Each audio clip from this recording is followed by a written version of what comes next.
Inkuru y'agahinda iri kuvugwa mu karere ka Musanze aho umugabo bita Sebatware Emmanuel yitwikiye mu nzu n'abana be babiri bagahiramo abana bafite imyaka mike cyane kabisa. Kuri ubu ngubu rero hamenyekanye icyatumye uyu mugabo akora ibyo yakoze byashituye abantu benshi kandi byateye agahinda abantu benshi. Namamvu nakubwira ngo muri comment wifurize uyu muryango iruko ridashira, bundi nanjye ndaje turebe niki cyabiteye, niki cyatumye uyu mugabo akora iki gikorwa twakita nkaho ari icyubwa kwihekura ugahekura ukica n'abana bawe. Ni igikorwa rero cyababaje abantu ndetse kandi n'umugore we yarahari. Ndaje turebe ngo ni ibiki bisanzwe biba muri uyu muryango, ni ibiki byateye ese uru rupfu, ni ibiki byateye uko kwiyahura ndetse akicana mu muryango we. Hanyuma kandi ku rundi ruhande AMAG THE BLACK yavuze yuko yigeze guhabwa uburozi ndetse bikaba biri no mu byatumye agabanya imikorere yari afite mu bijyanye n'umuziki nyarwanda. Ari nayo mpamvu kuri uyu munsi tutakimubona cyane ashininga nkuko yahoze ashininga. Turaje turebe ngo ninde waba warabikoze kuko yabitangaje, turebe kandi ngo byagenze bite, ese byarangiye bite. Hanyuma kandi ku rundi ruhande umuryango wa Muyango ndetse na Kimenyi Eve ni umuryango ukomeje kugenda utangaza benshi, aho kuri ubu ngubu uwo bita Muyango atagikurikirana Kimenyi Eve ku rukuta rwa Instagram ndetse yamaze no gusiba amafoto yose agaragaza aba bombi, haba ayo mu bukwe ndetse n'andi mafoto bari bafitanye, akaba atakimukorera follow. Turaje turebe ngo niki cyabiteye, turaje turebe ngo nibiki babitangajeho. Bamwe bavuga yuko urukundo rwabo rwarangiye, tuze turebe se inkuru y'ukuri nihe, kuko bose bahise bagira icyo babitangazaho. Nizere kuri bukore subscribe. Njye nitwa Ferorizi, iyi ni Showbiz News Rwanda, kugira ngo tuzajya ucikwa day by day. Ni byiza ko uri bukore subscribe. Hanyuma kandi ndaje dute turambura izi nkuru zombi uko ari eshatu nkuko nabibasezeraniye. Showbiz News Rwanda. Yes, yaman. Ubundi bamwita Sebatware Emmanuel washinze Ibiza Resort iherereye mu karere ka Musanze. We n'abana be babiri, umwe w'imyaka 10 n'undi w'imyaka 8, bahiriye mu nzu maze bitaba Imana. Byabere mu murenge wa Gisozi mu kagari ka Ruhango mu mudugudu wa Murambi mu rucyaro rwo kuwa 3 Mata 2025, aho uyu mugabo yaracumbitse. Nzabonimpa Eric wari umurinzi w'uru rugo yavuze ko nka saa 10 za mu gitondo yumvise ikintu giturika, ajya gushaka uburyo bwo kwicwa inzugi kuko ahantu hose yari yafunze. Gusa agezemo imbere yasanze umuriro watangiye kwaka kandi ukaba uhereye mu cyumba cy'umukoresha we, ari we uyu nguyu Sebatware Emmanuel. Inzu rero bikekwa ko yatwitswe na Sebatware Emmanuel wari nyir'urugo. Nzabonimpa yavuze ko inzugi zose zijya mu byumba Sebatware Emmanuel yari yazifunze ndetse nta n'imfunguzo zazo zihari, kandi ko yari yazanye lisansi muri iyi nzu yiwe. Uyu muzamu rero yahamije yuko mbere yuko iyi nzu ishya Sebatware yari yasabye abana kurarana nawe, ndetse kandi ni ibintu bidasanzwe bibaho, ari naho bashingira bavuga yuko uyu mugabo ari we waba witwitse ndetse agatwika n'abana be.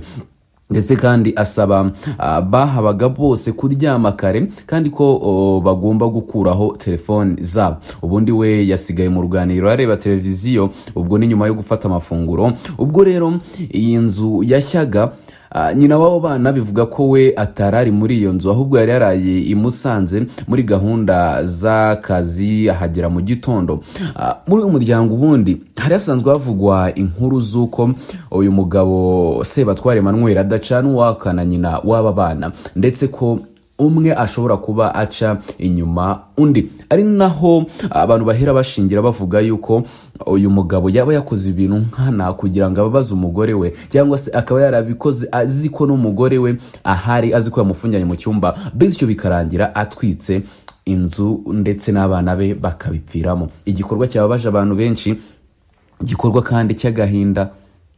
Ari nayo mpamvu ngira ngo uyu muryango muwifurize iruhuko ridashira muri comments zanyu. Hanyuma kandi nkivuga ubundi kubijyanye no gucana inyuma, ni nkuru navuze yo bita Muyango Claudine ndetse na Kimenyi Eve, nabo ni nkuru zagiye zivugwa kenshi cyane ko umwe muri abangaba aca inyuma undi. Mu minsi yashize twarabivuze yuko abanga batagicana uwaka, ariko Kimenyi Eve we ahita avuga yuko aba bantu bakundana kandi bakundana urukundo rukomeye cyane.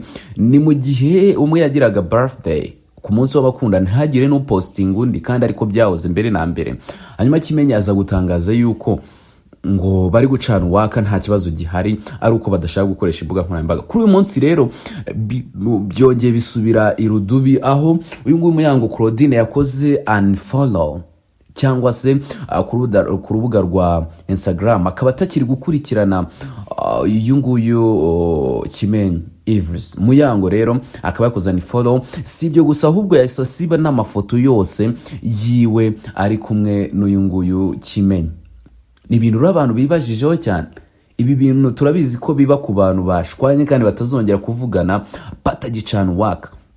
Ningi rero bimaze kuba abantu bose basamira hejuru inkuru bongeye gutangaza yuko abangaba batandukanye. Bamwe gushyira mu majwi uwo bita Juno Kizigenza ndetse n'abandi bakorana na Muyango bya hafi bavuga yuko ari bo bafite uruhare mu itandukana ryaba bombi uko ari babiri, nubwo bakibana mu rugo rumwe ariko bivugwa yuko badacana uwaka, ko umubano wabo uri mu mazi abira. Reka tubasengere twizere yuko ibingibi nta gikuba cyacitse kubera ko batandukanye yaba ari inkuru ibabaje kandi yababaza abantu benshi. Ngiye yambabaza ndetse namwe muri mwebwe muri kureba iyi video ndakeka byababaza. Hanyuma kandi navuze kuri AMAG the Black. AMAG the Black we yatangaje yuko yigeze kurogwa ndetse akarogwa n'umuntu w'inshuti ye ubwo bari bakoranye igitaramo. Yari yakoze igitaramo ari kumurikamo album aheruka kumurika ya mbere yitwa Ibishingwe.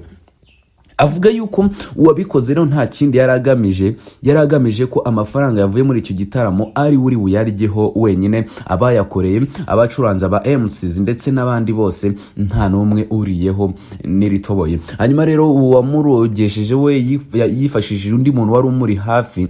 AMAG the Black rero atangaza yuko ngo nyuma yo gukora iki gitaramo bagiye gufata amafunguro ndetse bamwe muri bo barayafata abandi ntibayafata, ariko kandi abayafashe baza kugira ikibazo cy'uko batangiye kumererwa nabi nyuma yo gufata ayo mafunguro. Bityo AMAG the Black akaba ari hashingira avuga yuko bamwe muri abo batayafashe ari bo baba barateje iki kibazo kandi ko nubwo bagiteje n'ubundi yarasanzwe nyuma yo kumererwa nabi, nyuma yo kwivuza, nyuma y'igihe gitoya atangira kugaruka ibuntu. Ni ukuvuga bundi iyo hataba Imana, we avuga yuko ari Imana yahabaye. Iyo hataba Imana kuri ubu ngubu tuba turi kumva izindi nkuru cyangwa se na no bita AMAG the Black nawe tuba tumwibuka nk'uko twibuka ba Jay Polly, nk'uko twibuka abandi bose bitabye Imana kandi bo muziki nyarwanda, nk'uko twibuka ba Ivan Plavan. Ari na mpamvu nakubwira ngo aba bantu barabaje legend, wongere ubabwire lip muri